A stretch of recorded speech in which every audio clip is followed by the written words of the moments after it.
Manohar Lal press conference कर रहे हैं।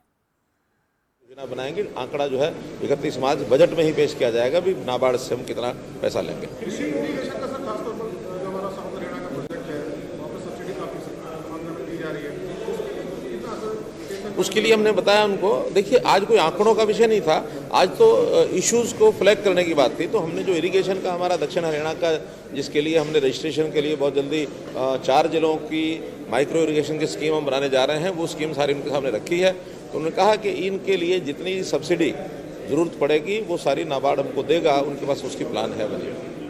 प्रदेश में जिस तरह से खासतौर से मुर्गी पालन को लेकर थोड़ा सा संशय है, एडवाइजरी भी जारी की जा चुकी है और सरकार की तरफ से फौरन क्या उठाए जा रहे हैं जिससे अफवाहों से बचा जा चुके हैं और असली में रिपोर्ट के इंतजार के साथ कदम उठाए सकें। देखिए, क्योंकि ये दुखद घटना हुई है, मुर्गी खाने जितने हैं पोल्ट्री फार्म्स हैं उसमें बड़ी संख्या में मुर्गियां जो हैं वो बीमारी के कारण से हताहत हुई हैं, मरी हैं, और उसके हमने सैंपल्स जो हैं वो भेज दिए हैं पटियाला। हाँ, पटियाला भेजे हैं और पटियाला की रिपोर्ट आने के बाद ही पता लगेगा कि वो बीमारी उसकी कैसी है, क्या है, और उसके इलाज के लिए भी वहाँ से जो सुझाव आएंगे उस इलाज को हम लागू करेंगे। लेकिन पहले से स्थिति बेहतर है। जो एकदम मुर्गी मरने की जो स्पीड थी उसमें पिछले 2 दिनों से अब वो स्पीड वैसी नहीं है।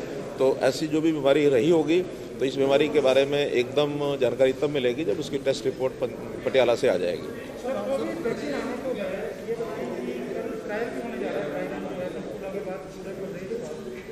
कोई हमें सेंटर से मिला है कि इतने वैक्सीन हमें फर्स्ट फेज में मिलेंगे और उसके लिए क्या प्लान जो है किया गया?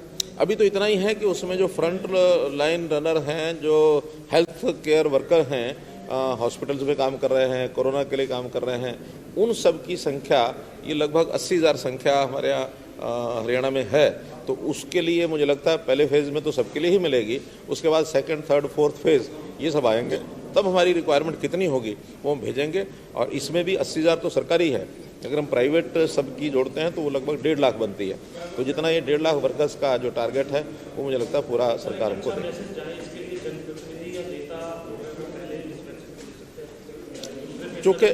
क्योंकि फर्स्ट फेज़ में प्रायोरिटी हमारी उन्हीं के लिए है जो इस इलाज के लिए आगे लगे हुए हैं, उनकी आवश्यकता भी पहली आवश्यकता है। इसलिए केंद्र सरकार की जो योजना है उसमें पहले फेज़ की ही चर्चा है कि इस फेज़ में इन लोगों को दिया जाएगा। बाद में भी जो योजनाएं बनेंगी उसके अंदर गरीब आदमी जो है उसको सबसे पहले मिलेगी।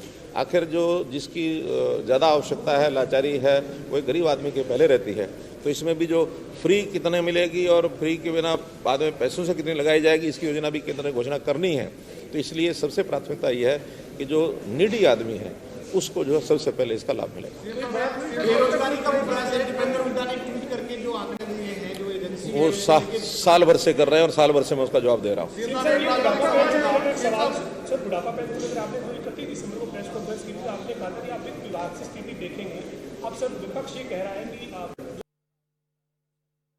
सही नहीं है। देश भर में हमारी जो सहायता है बुजुर्गों के लिए वो सर्वाधिक है और बाकी भी इस पर विचार करके बताएंगे। मुख्यमंत्री जी, कांग्रेस ने ऐलान किया है कि जो किसान आंदोलन में किसान मरे उनको 2 लाख रुपए कांग्रेस विधायक दल देगा। इस कदम को, इस फैसले को आप कैसे देखते हैं?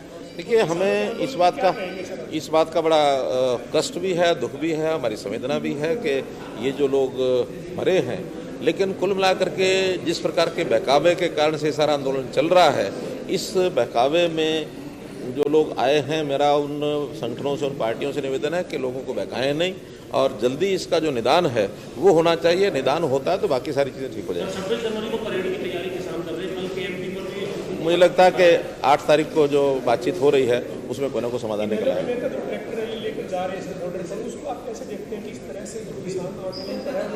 कुछ पार्टियां दिखावा करने के लिए करती हैं, कुछ उकसाती हैं, अलग अलग भूमिका में से पार्टियां हैं। धन्यवाद। तो नाबार्ड विभाग के साथ जो मीटिंग हुई है वो खत्म हो चुकी है, जिसके बाद मुख्यमंत्री मनोहर लाल ने प्रेस वार्ता को संबोधित किया, जिसमें